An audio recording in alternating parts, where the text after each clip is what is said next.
Statement ಬರ್ಕೊಂಡು ಅದನ್ನು ಯಾವ ರೀತಿ ಕನ್ಸಿಡರ್ ಮಾಡ್ತಾರೆ, ಇವೆಲ್ಲವೂ ಕೂಡ ಬಹಳ ಪ್ರಮುಖ ಆಗುತ್ತೆ. ಒಟ್ಟಲ್ಲಿ ಇಲ್ಲಿ ಚಿಕ್ಕಣ್ಣ ಅವರನ್ನ ಕರೆದಿರೋದು ಕೇವಲ ವಿಚಾರಣೆಗಾಗಿ. ಒಂದು ವೇಳೆ ಅವರಿದ್ದಂಥ ಸಂದರ್ಭದಲ್ಲಿ ಈ ಪ್ರೀ ಪ್ಲಾನ್ ನಡೆದಿದ್ರೆ ಏನು ಚಾರ್ಜ್ ಶೀಟನ್ನು ಸಲ್ಲಿಕೆ ಮಾಡಲಾಗುತ್ತೆ, ಅದಾದಮೇಲೆ ಟ್ರಯಲ್ ಅಂತ ಏನು ನಡೆಯುತ್ತೆ ಆ ಸಂದರ್ಭದಲ್ಲಿ ಸಾಕ್ಷಿ ಹೇಳೋದಕ್ಕೆ ಮಾತ್ರ ಚಿಕ್ಕಣ್ಣ ಅವರನ್ನು ಬಳಸಿಕೊಳ್ಳುವಂಥ ಸಾಧ್ಯತೆ ಇರೋದು. ಅದೊಂದು ಅಪ್ಡೇಟ್ ಬರ್ತಾ ಇದೆ, ನೋಡೋಣ. ಜೂನ್ 8ರಂದು ರೆಸ್ಟೋ ಬಾರ್ನಲ್ಲಿ ಪಾರ್ಟಿ ಮಾಡಿದ್ದಂಥ ದರ್ಶನ್ ಮಾಡಿದ್ದ ಪಾರ್ಟಿಯಲ್ಲಿ ಚಿಕ್ಕಣ್ಣ ಬಂದಿದ್ದರೆಂಬ ಮಾಹಿತಿ CCTV ಪರಿಶೀಲನೆ ವೇಳೆ ಎಲ್ಲ ವಿಚಾರ ಕೂಡ ಗೊತ್ತಾಗಿತ್ತು. ಅವತ್ತು ನಡೆದಂಥ ಚರ್ಚೆಗಳ ಬಗ್ಗೆ ಪೊಲೀಸರಿಂದ ಮಾಹಿತಿಯನ್ನು ಕೂಡ ಸಂಗ್ರಹ ಮಾಡಲಾಗಿದೆ. ಏನೆಲ್ಲ ಚರ್ಚೆ ಆಗಿದೆ ಅನ್ನೋದ್ರ ಬಗ್ಗೆ ಚಿಕ್ಕಣ್ಣನಿಂದ ಮಾಹಿತಿಯನ್ನು ಈಗ ತೆಗೆದುಕೊಳ್ತಾ ಇದ್ದಾರೆ. ಈಗ ಚಿಕ್ಕಣ್ಣ ಅವತ್ತು ಏನು ನಡೆದಿತ್ತು, ನಾನು ಯಾಕೆ ಬಂದೆ ನೋಡಿ. ಚಿಕ್ಕಣ್ಣನ ಇತ್ತೀಚೆಗೆ ನೀವು ಒಂದು 2 ವರ್ಷದಿಂದ ದರ್ಶನ್ ಅವರ ಜೊತೆ ನೀವು ನೋಡ್ತಾ ಇದ್ದೀರಿ. ಅವ್ರು ಎಲ್ಲೇ ಹೋದರೂ ಕೂಡ, ಒಂದು ಟ್ರೆಕ್ಕಿಂಗ್ ಹೋದರೂ ಕೂಡ, ಒಂದು ಟೂರ್ ಹೋದರೂ ಕೂಡ ಅವರ ಸ್ನೇಹಿತರ ಜೊತೆಯಲ್ಲಿ ಚಿಕ್ಕಣ್ಣ ಕಾಣಿಸ್ಕೊಂಡಿದ್ದನ್ನು ಕೂಡ ನೀವು ನೋಡಿದ್ದೀರಿ. ಒಂದು ಆಟ ಆಡುವಂಥ, ಕ್ರಿಕೆಟ್ ಆಡುವಂಥ ಸಮಯದಲ್ಲೂ ಕೂಡ ಚಿಕ್ಕಣ್ಣ ಇದ್ದದನ್ನು ಕೂಡ ನೀವು ಗಮನಿಸಿದ್ದೀರಿ. ಯಜಮಾನ ಚಿತ್ರದ ನಂತರ ಚಿಕ್ಕಣ್ಣ ಅವರೊಟ್ಟಿಗೆ ಬಹಳ ಕ್ಲೋಸ್ ಆದದ್ದು, ಒಂದು ಸಿನಿಮಾದ ಮೂಲಕ ಅವರು ಕ್ಲೋಸ್ ಆಗಿದ್ದು, ಅಲ್ಲಿವರೆಗೂ ಕೂಡ ಅವರ ಸ್ನೇಹ ಅಲ್ಲಲ್ಲಿ ಅತಿ ಹೆಚ್ಚಾಗಿ ಹೈಲೈಟ್ ಆಗಿದ್ದನ್ನು ಕೂಡ ನಾವು ನೋಡಿದ್ದೀವಿ. ಸೊ ಅದಾದ ಬಳಿಕ ಅತಿ ಹೆಚ್ಚಾಗಿ ಚಿಕ್ಕಣ್ಣ ಅವರನ್ನ ನಾವು ದರ್ಶನ್ ಒಟ್ಟಿಗೆ ನೋಡಿದ್ದೀವಿ. ಚಿಕ್ಕಣ್ಣ ಅವರು ಕೂಡ ದರ್ಶನ್ ಅವರನ್ನ ಫಾಲೋ ಮಾಡೋ ರೀತಿಯಲ್ಲೇ ಫಾರ್ಮ್ ಹೌಸನ್ನು ಮಾಡಿದ್ರು, ಪ್ರಾಣಿಗಳನ್ನು ಸಾಕೋದಕ್ಕೂ ಕೂಡ ಶುರು ಮಾಡಿದ್ರು. ಅನೇಕ ವಿಚಾರಗಳನ್ನು ದರ್ಶನ್ನಿಂದ ನಾನು ಇನ್ಸ್ಪೈರ್ ಆಗಿದ್ದೀನಿ ಅನ್ನುವಂಥ ಮಾತುಗಳನ್ನು ಕೂಡ ಚಿಕ್ಕಣ್ಣ ಅವರ ಬಾಯಲ್ಲಿ ಕೇಳಿದ್ದೀನಿ.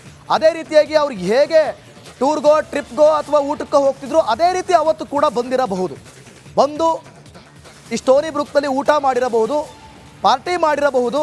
ಆದರೆ ಇದೇ ವಿಚಾರ ಚರ್ಚೆ ಆಗಿದೆ, ಇದನ್ನು ಪ್ಲಾನ್ ಮಾಡಿದ್ದಾರೆ, ಈ ಪ್ಲಾನ್ನಲ್ಲಿ ಚಿಕ್ಕಣ್ಣ ಕೂಡ ಭಾಗಿಯಾಗಿದ್ದಾರೆ ಅಂತ ಹೇಳಲಿಕ್ಕೆ 100ಕ್ಕೆ 100 ಸಾಧ್ಯ ಇಲ್ಲ. ಅದು ಈಗ ಚಿಕ್ಕಣ್ಣನೇ ಹೇಳಬೇಕು ಅಲ್ಲಿ ಏನು ನಡೆದಿದೆ. ಒಟ್ಟಲ್ಲಿ ನಡಿ ಈಗ ಶುರು ಮಾಡೋಣ. ಕೇಸರಿಯಿಂದ ಮನೋಲ್ಲಾಸ ಮನಸ್ಸು ಮತ್ತೇರಿ ಕುಣಿದಾಡಿದೆ ನೋಡು, ಮನಸ್ಸು ಮತ್ತೇರಿ ಕುಣಿದಾಡಿದೆ ನೋಡು. ಕ್ಷಣ ಕ್ಷಣವೂ ಆಚರಿಸಿ ಕೇಸರಿ ಹಬ್ಬ.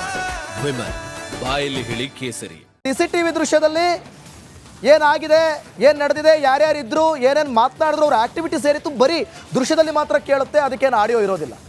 ಆದರೆ ಚಿಕ್ಕಣ್ಣನನ್ನು ಪರಿಶೀಲನೆ ಮಾಡ್ತಿರುವ ಪೊಲೀಸ್ನವರು, ಮಾಹಿತಿ ಕಲೆ ಹಾಕ್ತಿರುವಂಥ ಪೊಲೀಸ್ನವರು ಈಗ ಸಂಪೂರ್ಣವಾದಂಥ ವಿಚಾರವನ್ನು ಅಲ್ಲಿ ಏನೇನು ನಡೀತು ಅಂಥೇಳಿ ಚಿಕ್ಕಣ್ಣನೇ ಹೇಳಬೇಕು. ಚಿಕ್ಕಣ್ಣ ಏನಾದರೂ ನಂಗೆ ಗೊತ್ತಿಲ್ಲ ಕಣಪ್ಪ, ನಾನು ಅಲ್ಲಿ ಬಂದೆ, ಊಟ ಮಾಡಿದೆ, ತಿಂದೆ, ಕುಡ್ದೆ, ಎದ್ದು ಹೋದೆ ಅಂತಂದರೆ ಅದಷ್ಟನ್ನೇ ಬರ್ಕೊಳ್ತಾರೆ. ಸರಿ ನೀವು ನಡೀರಿ ಅಂತಂತಾರೆ. ಇಲ್ಲ, ಇದನ್ನು ಪ್ಲಾನ್ ಮಾಡಿದ್ರು, ಹೌದು ನನಗಿದು ವಿಚಾರ ಗೊತ್ತಿದ್ರು ನನಗೆ ಯಾಕೆ ಬೇಕು ಅಂತ ಸುಮ್ಮನೆ ಹೋದೆ ಅಂತಂದರೆ ಅದನ್ನು ಬರ್ಕೊಳ್ತಾರೆ. ಚಾರ್ಜ್ ಶೀಟ್ ಆದಮೇಲೆ ಟ್ರಯಲ್ನಲ್ಲಿ ಯೂಸ್ ಮಾಡ್ಕೊಳ್ತಾರೆ. ಸೊ ಇದಿಷ್ಟು ಚಿಕ್ಕಣ್ಣ ಅವರ ಪಾತ್ರ. ಒಂದು ವೇಳೆ ಚಿಕ್ಕಣ್ಣನನ್ನು ಇವರೇ ಕಳಿಸಿ ಅದೇನೋ ಕೆಲಸ ಮಾಡು, ಇದೇನೋ ಕೆಲಸ ಮಾಡು, ಈ ಥರ ಏನಾದ್ರು ಪ್ಲಾನ್ ಮಾಡು, ಅದು ಗೊತ್ತಾಗದಿರ್ತಾರೆ, ನೋಡ್ಕೋ, ಅದು ನೋಡ್ಕೋ, ಇದು ನೋಡ್ಕೋ ಅಂತ ಏನಾದರೂ ಅವರ ಹೇಳಿಕೆಗಳನ್ನು ಕೇಳಿ ಚಿಕ್ಕಣ್ಣ ಏನಾದರೂ ಮೂವ್ಮೆಂಟ್ ಆಗಿದ್ದರೆ ಆಗ ಚಿಕ್ಕಣ್ಣ ಈ ಪ್ರಕರಣದಲ್ಲಿ ಭಾಗಿಯಾಗಿರುವಂಥ ಸಾಧ್ಯತೆ ಇರುತ್ತೆ. ಸೊ ಇದಿಷ್ಟು ಇವತ್ತಿನ, ಅಂದರೆ ಚಿಕ್ಕಣ್ಣ ಅವ್ರನ್ನ ನೋಟಿಸ್ ಕೊಟ್ಟು ಕರೆಸ್ಕೊಂಡು ಮಾಹಿತಿಯನ್ನು ಕಲೆ ಹಾಕ್ತಾ ಇರೋದು. ಒಟ್ಟಲ್ಲಿ ಆರೋಪಿಗಳ ಸಂಖ್ಯೆ ಕೂಡ ಜಾಸ್ತಿ ಆಗ್ತಾ ಇರೋದು. ಇಲ್ಲಿ ಚಿಕ್ಕಣ್ಣನ ಪಾತ್ರ ಏನು ಅಂತೇಳಿ ಈ ಒಂದು ಮಹಜರ್ನಲ್ಲೇ ಫೈನಲ್ ಆಗುವಂಥ ಸಾಧ್ಯತೆ ಇದೆ. ಸೊ ಇದರಿಂದ ಈ ಒಂದು ತನಿಖೆ ಯಾವ ಹಂತಕ್ಕೆ ಸಾಗುತ್ತೆ ಅನ್ನುವಂಥದ್ದನ್ನು ಕೂಡ ನಾವೀಗ ಕಾದು ನೋಡಬೇಕಾಗುತ್ತೆ. ಪ್ರಮುಖವಾಗಿ ಗಿಲ್ಲಿ ಚಿಕ್ಕಣ್ಣನನ್ನು ಕರೆಸಿರೋದು ಏನು, ಅವನನ್ನು ಕರ್ಕೊಂಡು ಬಂದು ಚಿತ್ರದುರ್ಗದಿಂದ ರೇಣುಕಸ್ವಾಮಿಯನ್ನು ಕರ್ಕೊಂಡು ಬಂದು ಶೆಡ್ಡಿಗೆ ಕರ್ಕೊಂಡು ಬರಲಾಗಿತ್ತು. ಅದಕ್ಕೂ ಮುಂಚಿತವಾಗಿ ಇವರು ಒಂದು ಪಾರ್ಟಿಯಲ್ಲಿ ಭಾಗಿಯಾಗಿರೋದು. ಆ ಪಾರ್ಟಿಯಲ್ಲೇ ಇಲ್ಲಿ ಆಗಿರುವಂಥ ಸಮಸ್ಯೆ, ಆತ ಏನು ಅಶ್ಲೀಲವಾಗಿ ಮೆಸೇಜ್ ಮಾಡಿದ್ನ, ಅದು ನಿಮಗೆ ಗೊತ್ತಿತ್ತಾ, ಅದ್ರ ಬಗ್ಗೆ ಚರ್ಚೆ ಆಯಿತಾ, ಈ ಒಂದು ಪಾರ್ಟಿಯಲ್ಲಿ ಅದ್ರ ಬಗ್ಗೆ ಮಾತನಾಡಿದ್ರಾ, ಅವನು ಈ ಥರ ಮೆಸೇಜ್ ಮಾಡ್ತಿದ್ದಾನಪ್ಪ, ಈ ಥರ ಹಿಂಗೆಲ್ಲ ಹಿಂಸೆ ಕೊಡ್ತಿದ್ದಾನಪ್ಪ, ಟಾರ್ಚರ್ ಕೊಡ್ತಿದ್ದಾನಪ್ಪ, ಅವನಿಗೇನಾದ್ರು ಒಂದು ಗತಿ ಕಾಣಿಸ್ಬೇಕಲ್ಲಪ್ಪ, ಈ ರೀತಿಯಾಗಿ ಏನಾದ್ರು ಮಾತನಾಡ್ಕೊಂಡಿದ್ರಾ, ಏನು ಮಾಡ್ಬೋದು ಅಂತ ಮಾತನಾಡ್ಕೊಂಡಿದ್ರಾ? ಓಕೆ, ಎಲ್ಲದೂ ಕೂಡ ಕುತೂಹಲ ಆಗಿ